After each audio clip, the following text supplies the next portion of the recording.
एक किसान अपने दुखों से दुखी था। किसी ने उस किसान को बताया कि तुम अपने दुखों के समाधान के लिए बुद्ध की शरण में जाओ, वो तुम्हारे सभी दुखों का समाधान कर देंगे। ये सुनकर वह किसान बुद्ध की शरण चल पड़ा।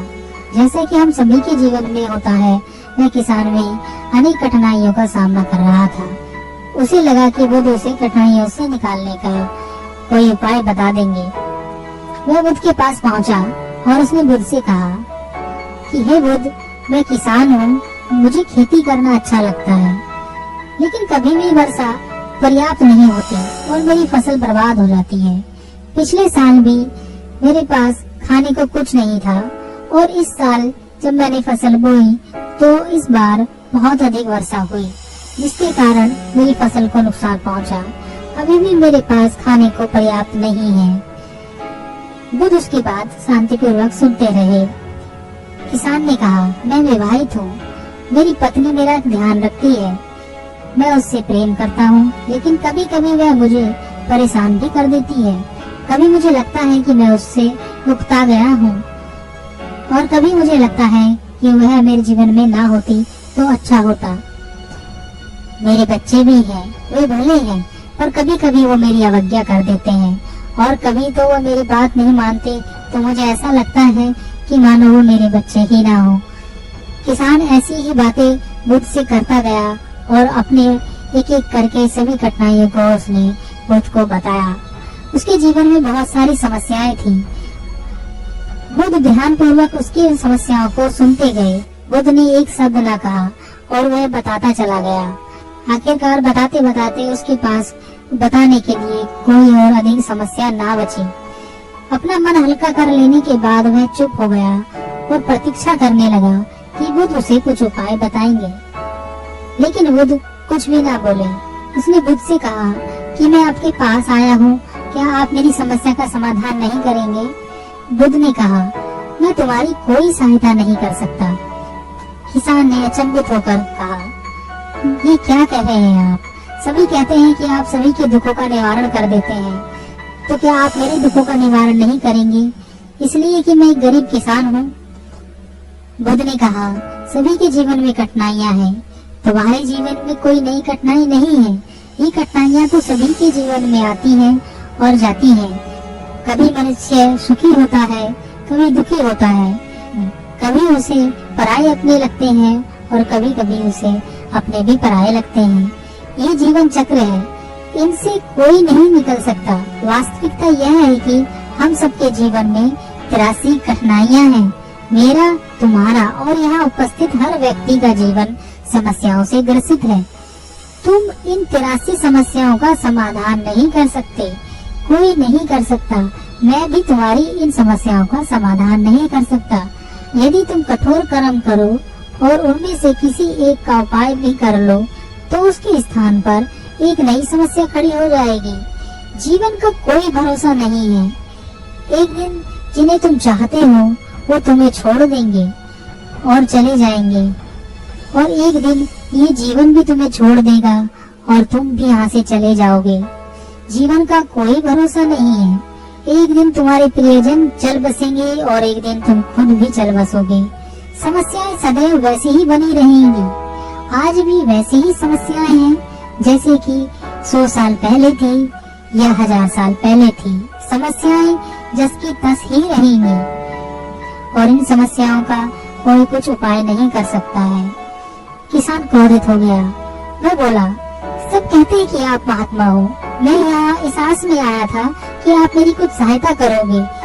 अगर आप मेरी समस्याओं का समाधान ही नहीं कर सकते तो मेरा आना यहाँ व्यर्थ हुआ। सभी लोग झूठ बोलते हैं कि आप सभी का समस्याओं का समाधान करते हैं। आपने तो मेरी एक भी समस्या का समाधान ना किया। आपसे भले तो वो महात्मा हैं जो मेरे घर 2 वर्ष पहले आए थे। उन्होंने मेरे से यज्ञ कराया, दान दक्षिणा करवाई और मेरे मन को अपार शांति मिली और कुछ समय के लिए सुख भी आया, कुछ दुख भी कम हुए। लेकिन आपने तो मेरी किसी भी समस्या का समाधान ना किया। आपने तो सीधा मुझे मना कर दिया। बुद्ध ने कहा, क्या तुम्हारे वो सब करने से तुम्हारे सभी दुख समाप्त हो चुके हैं? क्या तुम आज उनसे भी कहीं अधिक दुखों में नहीं पड़े हो? ये दुख कभी समाप्त नहीं होने वाले। किसान ने कहा, तो क्या मैं ये मान लूं कि आप मेरी कोई मदद नहीं कर सकते और आप मेरी समस्याओं का हल नहीं निकाल सकते हैं? यदि आप इतनी छोटी छोटी बातों का उपाय नहीं कर सकते तो आपकी शिक्षाएं किस काम की? बुद्ध ने कहा, मैं तुम्हारी 83 समस्याओं का समाधान तो नहीं कर सकता हूँ, लेकिन हाँ, मैं तुम्हारी 84वीं समस्या का समाधान कर सकता हूँ। किसान ने अचंभित होकर कहा, 84 समस्या? वह कौन सी समस्या है? बुद्ध ने कहा, वह यह है कि तुम नहीं चाहते कि तुम्हारे जीवन में कोई समस्या हो। इसी समस्या के कारण ही सारी समस्याओं का जन्म हुआ है। अगर तुम इस बात को स्वीकार कर लो कि जीवन में समस्या होती ही है, सभी के जीवन में कोई ना कोई कठिनाई होती ही है। तुम सोचते हो कि तुम इस दुनिया में सबसे ज्यादा दुखी हो और तुम्हारे जितना कोई और दुखी नहीं है, तो तुम अपने आसपास देखो कि जितने लोग तुम्हारे आसपास हैं, क्या वो तुमसे कम दुखी हैं? तुम्हें अपना दुख बड़ा लगता है, जबकि तुम्हारे आसपास रहने वाले सभी को अपना दुख बड़ा लगता है। इस दुनिया में सभी को अपना दुख बड़ा लगता है, चाहे दुख छोटा हो या बड़ा हो, लेकिन वो जिसके साथ घट रहा है उसी के लिए वो बड़ा होता है। हम किसी दूसरे के बारे में विचार नहीं करते, बहुत दूर के बारे में तो हम विचार बिल्कुल नहीं करते। कोई हमारा सगा संबंधी हो तो हम उसके बारे में थोड़ा विचार करते हैं, लेकिन अगर बात हम पर आ जाए तो हम बिल्कुल विचलित हो जाते हैं। अपने जीवन में कोई समस्या ना होने पर या सुख होने पर हम दूसरों को उपदेश देते हैं कि ऐसी करो और वैसे करो तो तुम्हारे जीवन में सुख आएगा। तुम क्यों इतना दुख करते हो? दुख आता है और जाता है, लेकिन जब यही घटना हमारे जीवन में घटती है तो हमें ये बातें समझ नहीं आती। हम सिर्फ अपने दुख से दुखी होते रहते हैं। तो यही है 84वीं समस्या कि तुम ये चाहते हो कि तुम्हारे जीवन में कोई समस्या ना हो। यही इन समस्याओं की असली जड़ है। अगर तुम ध्यान पूर्वक देखोगे और समझोगे कि जीवन दुखों से और सुखों से हर प्रकार से भरा हुआ है, इसको तुम कभी नहीं बदल सकते।